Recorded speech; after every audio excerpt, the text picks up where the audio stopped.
திரு கந்தர்வன் அவர்கள் எழுதிய ஒரு குடும்ப சிறுகதை சாசனம்.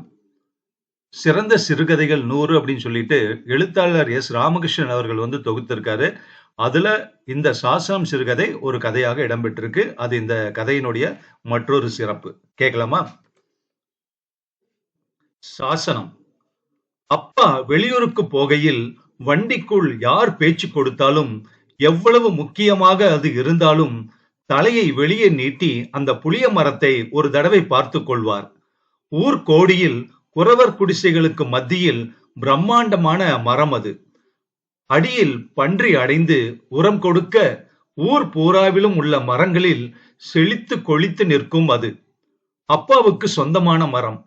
ஒரு செவ்வக வாக்கில் 5 மைல் விஸ்தீரணத்தில் 6 சின்ன கிராமங்களிலும் இந்த தாய் கிராமத்திலும் அப்பாவுக்கு நிலங்கள் உண்டு. அத்தனை நஞ்சை புஞ்சை வீடு மரங்களிலும் அப்பாவுக்கு ரொம்ப பிடித்தமானது இந்த புளிய மரம்தான். வெகு தூரத்தில் இருந்து பார்த்தால் ஒரு குன்று பச்சையை நிற்பது போல் இருக்கும். அருகில் அண்ணாந்து பார்த்தால் 1000 கிளைகளோடு அடர்ந்து அந்த மரத்திற்குள் ஒரு தோப்பு அசைந்தாடுவது போல் இருக்கும். எண்ணெய் பூசியது போல் வலுவெழுவென்று இருக்கும். சிமெண்ட் திண்ணையில் பகல் பூராவும் அப்பா உட்கார்ந்திருப்பார். 4 பண்ணையாட்களுக்கும் உட்கார்ந்த இடத்தில் இருந்தே உத்தரவுகள் போகும். எப்போதாவது பர்மா கொடையை விரித்து நடப்பார். ஒரு நாளைக்கு இத்தனை தடவை என்று எண்ணிவிடலாம் இறங்கி நடப்பதை.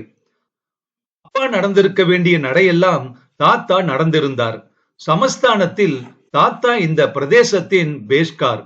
மகாராஜா இந்த பக்கமாய் ஒரு முறை திக்விஜயம் செய்த போது தாத்தா ஒவ்வொரு வேளை விருந்தையும் ஒரு உற்சவமாய் நடத்தி இருக்கிறார். மகாராஜாவின் நாக்கு அதுவரை அறிந்திராத ருசியும் பண்டமும். விருந்துகளில் பரிவாரங்கள் தங்கள் வயிறுகளை தாங்கள் தூக்கி சுமக்க வேண்டிய நிலை ஏற்பட்டுவிட்டது. மரியாதை காட்டி வெகுவாய் பின்னால் வந்து கொண்டிருந்த தாத்தாவை அழைத்து விரலை அவ்வப்போது நீட்டிக்கொண்டே வந்தார் மகாராஜா. பின்னால் அந்த நிலங்கள் எல்லாம் தாத்தாவுக்கு சமானமாய் வந்தன. தாத்தா அரண்மனைக்கு போய் சாசனங்களையும் பட்டயங்களையும் வாங்கி வந்த நாளில் இருந்து 8 நாட்களுக்குள் 21 கிராமங்களில் ஆட்களை திரட்டினார். தங்களுடையது என்று எண்ணி உழுது கொண்டிருந்த குடியானவர்களை நிலங்களில் இருந்தும் ஊர்களில் இருந்தும் மகாராஜாவின் சாசனங்களை காட்டி விரட்டி அடித்தார். அடிதடிகளும் 4 கொலைகளும் நடந்ததாக பேச்சு உண்டு. தாத்தா வீட்டிலிருந்து எப்போது புறப்பட்டு போனார், எந்த ஊரில் யார் வீட்டில் இருக்கிறார், ராத்திரி எத்தனை மணிக்கு வருவார் என்பதெல்லாம் வீட்டில் யாருக்கும் தெரியாது. உள்ளூரில் தான் தங்கி இருக்கிறார் ஒரு வீட்டில் என்பது போல நக்கலாக ஒருவர் சொல்ல, அதெல்லாம் இல்லை, சிறை குளமோ பண்ணந்தையோ கீரந்தையோ எங்கே இருக்காகன்னு யாரு கண்டா என்று அழுத்தமாய் அடுத்த ஆள் பேசிவிடும். சில சமயம் விடியற் காலைகளில் சிவந்த கண்களோடு வந்து சேர்வாராம். வந்ததும் பரபரவென்று வீட்டு ஆள்கள் ஒரு அண்டா நிறைய தண்ணீரை கொண்டு வந்து வாசலில் வைப்பார்கள். குளிர குளிர குளித்து வேட்டி துண்டை நனைத்து போட்டுவிட்டு வீட்டிற்குள் நுழைவாராம். தாத்தா கையை பிடித்துக் கொண்டு அப்பா நடக்கையிலே மகாராஜா இந்திய பிரஜையாகிவிட்டார். சாசனங்களையும் பட்டயங்களையும் அப்பா கையில் ஒப்படைத்துவிட்டு தாத்தா கிழக்கு காட்டில் எரிந்த போது முதல் தேர்தல் முடிந்து ஓட்டுகளை எண்ணிக்கொண்டிருந்த நேரம். கிராமங்களில் நீண்டு கிடந்த புஞ்சைகளை அப்பா அந்தந்த கிராமத்துக்கு பெருங்குடியானவர்களிடம் வாரத்துக்கு விட்டுவிட்டார். வயற்காட்டு பனைகளை பாட்டத்துக்கு விட்டார். தை மாசியில் வீட்டு மச்சிலும் புழுமைகளிலும் பட்டா சாலையிலும் நெல்லும் கம்பும் வரகும் கேப்பையும் ஒரு புறமாக இருக்கும். ஒவ்வொரு தடவையும் பெட்டியை திறந்து மூடிவிட்டு திண்ணையில் உட்கார்கையில் அப்பாவின் முகத்தில் வேர்வையும் அதிருப்தியும் தெரியும். ஊர்கோடி புளியமரம் தளதளவென்று நிற்கிறது. அதில் இருந்துதான் வருஷத்திற்குண்டான புலி வருகிறது. ஆனால் ஒப்படைத்து விட்டு போன சாசனங்கள் பத்திரங்கள் எதிலும், ஏன் ஒரு சின்ன துண்டு காகிதத்தில் கூட இந்த மரத்தை பற்றி ஒரு வார்த்தை இல்லை. ஒரு நாள் சுப்பையா மாமா அப்பா பக்கத்தில் வந்து உட்கார்ந்து பேச்சு வாக்கில் மண்டபத்து மல்லி மண்டபத்து புலி ரெண்டுக்கும் சமமா உலகத்துல எங்கேயுமே கிடையாது என்று சொல்லிவிட்டார். அப்பா இதை கேட்டதும் அம்மாவை கூப்பிட்டார். அந்த கொரட்டு புளியில கொஞ்சம் கொண்டாந்து மாப்பிட்ட கொடு என்று சொல்லிவிட்டு இன்னைக்கு குழம்பு உங்க வீட்ல இந்த புளியில தான். விடிய வந்து சொல்லுங்க மாப்ள, மண்டபத்து புளி வசத்தியா கொரட்டு புளி வசத்தியான்னு.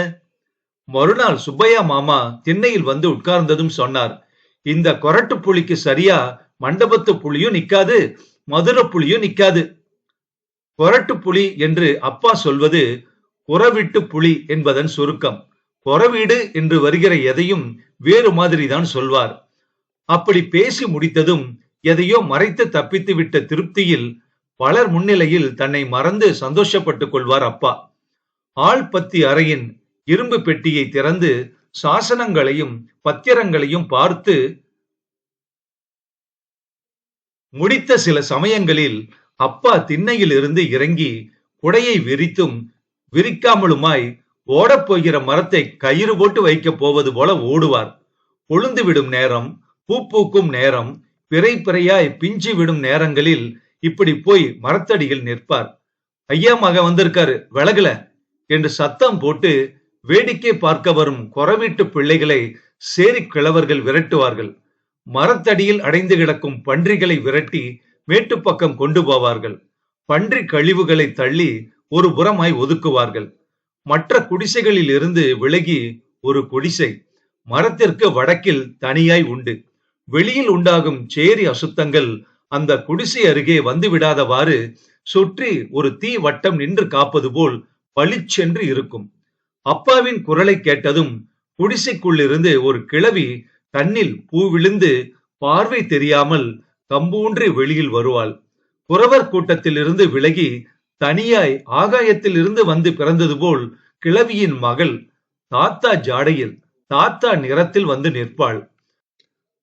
அப்பாவுக்கும் அந்த பெண்ணுக்கும் 15 வயது வித்தியாசம் இருக்கும். சின்னவள். அந்த பெண்ணும் அவள் புருஷனும் பிள்ளைகளும் குறவர் கூட்டத்தில் இருந்து விலகி தனியாய் நிற்பார்கள். கிழவியும் மகளும் அப்பா பேசும் ஒவ்வொரு வார்த்தையையும் வாஞ்சையோடு கேட்பார்கள். அப்பா புறப்பட்டு போகும்போது அந்த பெண் அவர் பார்க்கும்படி முன்னே வந்து குப்பை கூளங்களை காலால் தள்ளி வழி செய்வாள். இவர்களின் இந்த செய்கையால் அப்பா தடுமாறி நடப்பார். வீடு வரும்போது மறுபடி முகம் மாறி வந்து சேர்வார். வெகு நேரம் யோசனையில் கிடப்பார். கணக்கு பிள்ளையை கேட்டு விடலாம் என்று அப்பாவுக்கு பல முறை தோன்றியதுண்டு. இந்த மரம் நிற்கும் நிலம் யாருக்கு சொந்தம் என்று அவரிடம் கேட்கலாம் தான். தன் பெயருக்கே ரசீது போடச் சொல்லலாம், வரி கட்டியதாக. ஆனால் மரம் இருக்கும் இடம் நம் பெயரில் இல்லை என்று கணக்கு பிள்ளைக்கு நாமே சொல்லிக் கொடுத்தது போலாகிவிடுமே. சொத்து விஷயத்தில் அவசரப்படக்கூடாது. போகிறவரை போக வேண்டும். அப்பா கணக்கு பிள்ளைக்கு சொல்லிவிடும் ஞாபகம் வந்து ஒவ்வொரு முறையும் நிறுத்தி வைத்தது போக அந்த எண்ணத்தையே சில நாட்களில் மறந்து விட்டார். வருஷா வருஷம் புளியம்பழ உழுக்கல் அப்பா முன்னால் விமரிசையாய் நடக்கிறது. மூட்டை மூட்டையாய் புலி வீட்டு பட்டாளத்துக்கு வரும். புளியம்பழ உழுக்கலுக்கு முதல் நாளே அப்பா ஆள் சொல்லி விடுவார். மறுநாள் காலை அப்பா போகும் முன்னால் பன்றி கழிவுகளை கூட்டி பொட்டலமாக்கி வைத்திருப்பார்கள். அப்பா 10 ஆட்களோடும் ஒரு கட்டு சாக்கோடும் வெயில் வந்ததும் வருவார். வருஷா வருஷம் இது ஒரு சடங்கு போல நடக்கும். உழுக்கலுக்கு முன் கிழவியின் மகள் கிழவியின் கையை பிடித்து கொண்டு வந்து மரத்தருகில் நிறுத்துவாள். கிழவி மரத்தை தொடுவாள், தடவுவாள், கும்பிடுவாள். குருட்டு கண்ணிலிருந்து தாரை தாரையாய் கண்ணீர் வடியும். மகள் மெல்ல கிழவியை அகற்றி அழைத்துக் கொண்டு குடிசை பக்கம் போவாள். அப்பா இவைகளை எல்லாம் பார்த்தும் பார்க்காதது போல் நிற்பார். சீக்கிரமாய் இந்த சடங்கு நடந்து முடிய வேண்டும் என்பது போல் பொறுமை இழப்பார். இது முடிந்ததும் பலசாலியாக உள்ள 8 பேர் திசைக்கு ஒருவராய் ஒரே நேரத்தில் கிளைகளில் ஏறி மேற்கொப்பை பிடித்துக் கொண்டு கூத்தாடுவார்கள். பழங்கள் உதிர்ந்து சடசடவென்று சத்தம் கிளப்பும். புற வீடுகளின் சின்ன பிள்ளை எதுவும் பழம் பொறுக்க நடுவில் நுழைந்தால் மண்டையில் அடிக்கும். ஒரு பழமே ரத்தம் கசிய வைத்துவிடும். மொத்த கிளைகளையும் உலுக்கிய பின் அப்பா மரத்தை சுற்றி சுற்றி வந்து மேல் நோக்கி பார்வையிடுவார். ஒரு கிளை விட்டு போயிருந்தாலும் அவர் பார்வைக்கு பட்டுவிடும். எல்லாமும் உலுப்பி முடிந்தவுடன் 10 பேரும் பழங்களை வாரி கட்டுவார்கள். ஒரு சின்ன குவியலை அப்பா காலாலேயே குவித்து ஒதுக்குவார். அந்த பெண் வந்து அள்ளி கொள்ளும். அதை அள்ளும் போது அவள் கண்ணில் இருந்து கண்ணீர் வடியும். மூட்டைகளை வண்டியில் ஏற்றி வீட்டில் கொண்டு வந்து இறக்குவார்கள். ஒரு வாரம் முற்றத்தில் காயும். அப்புறம் 15 பேர்கள் பட்டாசாலையில் உட்கார்ந்து உடைப்பார்கள். மறுபடியும் முற்றத்துக்கு போகும். அப்புறம் சாக்குகளில் அடையும். ஒரு வருஷம் உழுக்கலின் போது கிழவி மரத்தை தொட்டு அழுது கொண்டிருந்த போது மகள் புருஷன் சொன்னான், உங்க ஆத்தால இங்கிட்டு கூப்பிடு, அசிங்கமா இருக்கு, சனம் பூராவும் வேடிக்கை பாக்குது என்று கோபமாய் சொன்னான். அந்த பெண் தயங்கியது. கூட்டிட்டு வரப்போறியே இல்லையாடி என்று எல்லோரும் இருக்க காலால் ஒரு உதை விட்டான். ஓடிப்போய் கிழவியை இழுத்து கொண்டு வந்தாள் அந்த பெண். அன்று அப்பா காலால் தள்ளி குவிந்திருந்த புலிக்கு முன்னால் வந்து நின்று, அவன் இதையும் அள்ளிக்கிட்டு போயிருங்க என்று சொன்னான். அவன் கை கால் எல்லாம் நடுங்கிக் கொண்டிருந்தன. அப்பா சற்று கலங்கித்தான் போனார். விட்டு கொடுக்காமல் இதையும் அள்ளி கட்டுக்கடா என்று ஆட்களிடம் சொல்லிவிட்டு நடந்தார். அன்று ஒரு பழம் விடாமல் வீட்டுக்கு வந்து சேர்ந்தன. அடுத்த வருடம் வழக்கம் போல் மறுநாள் புளியம்பழம் உழுக்க வரப்போவதாக சொல்லி அனுப்பியிருந்தார் அப்பா. மறுநாள் 10 பேரோடு மரத்தடிக்கு போகையில் தரையெங்கும் பன்றி கழிவுகள், எங்கும் அசிங்கமும் நாற்றமும். கயிற்று கட்டிலில் கிழவி உட்கார்ந்திருந்தாள். யாரோ வம்பாய் அவளை உட்கார்த்தி வைத்திருப்பது போல் இருந்தது. அந்த பெண் புருஷனோடும் பிள்ளைகளோடும் நின்றாள். அப்பா அந்த பெண்ணை கடுமையாக பார்த்தார். என்ன இதெல்லாம் என்று அந்த பெண்ணை அதட்டினார். சொல்லி வைத்தது போல் யாரும் வேலை வெட்டிக்கு போகாமல் புற வீட்டு ஆட்கள் மொத்தமும் கூடியிருந்தது. அந்த பெண் அப்பாவை பார்த்து சொன்னாள், இனிமேற்பட்டு இந்த மரத்தை நான் தான் உழுக்குவேன், இதுல எனக்கும் பாத்தியதை உண்டு என்று பேசத் தொடங்கியது. அப்பாவுக்கு கால் நடுங்கியது, உதடு கோணியது. போதும் போதும், பேச்ச நிறுத்து என்று அதற்கும் அப்பால் அந்த பெண் பேசப் போவதை பதறி போய் நிறுத்தினார். கயிற்று கட்டிலின் மேல் அந்த கிழவி நிச்சலனமாய் உட்கார்ந்திருந்தாள்.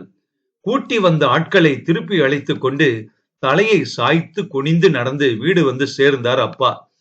அதற்கப்புறம் அப்பா ஆள்பத்தி அறைக்குள் நுழைந்து பெட்டியை திறந்து சாசனம் எதையும் எடுத்து பார்க்கவே இல்லை.